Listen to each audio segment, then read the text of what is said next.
আসসালামু আলাইকুম।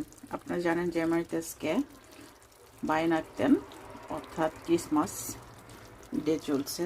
তো জার্মানরা আজকে খাবে এই উদ্দেশ্যে হাঁস, অর্থাৎ এরা এন্টে বলে, এন্টে খাবে। প্রত্যেক বাসায় বাসায় আজকে হাঁস রান্না হবে, রান্না বা গ্রিল বা যে কোনো কিছু, যে কোনোভাবে ওরা আজকে হাঁস খাবে। আর আমরা বসে থাকবো না, তো আমরা হাঁস খাবো না। আমরা যেহেতু ছুটি আছে সবার, তো আমরা মুরগি দিয়ে বিরিয়ানি করবো আজকে।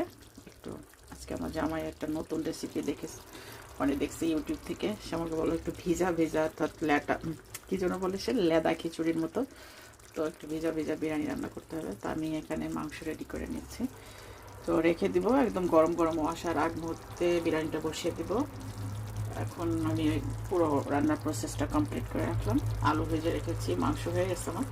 শুধুমাত্র চালটা একটু ভেজে বা সে যেরকম বলে কীভাবে কোন রেসিপি দেখেছে আমি সঠিক জানি না, আমাকে সেন্ড করে নেয়।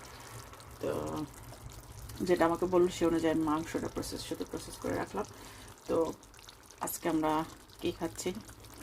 লেদা বিরিয়ানি। জার্মানরা খাবে হাঁস আর আমরা খাবো লেদা বিরিয়ানি। তো বাংলাদেশে কিন্তু 25 তারিখে ক্রিসমাস, আর জার্মানিতে কিন্তু 24 তারিখে ওরা পালন করে।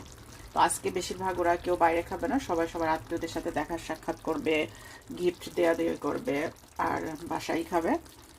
কিন্তু তারপর রেস্টুরেন্ট খোলা আছে কিছু কিছু, কারণ যেহেতু সবাই তো আর এখানে জার্মান না। তো যারা অন্য ধর্মাবলম্বী তারা হচ্ছে বাসায় মানে বাইরেও খেতে পারে, সেজন্য রেস্টুরেন্ট অনেক খোলা আছে অনেক জায়গায়। তো এই একটু হালকা ধারণা দিলাম আপনাদেরকে। 24 তারিখে ওরা বাসায় খায়, 25 তারিখ থেকে আবার বাইরে শুরু করবে দৌড়াদৌড়ি।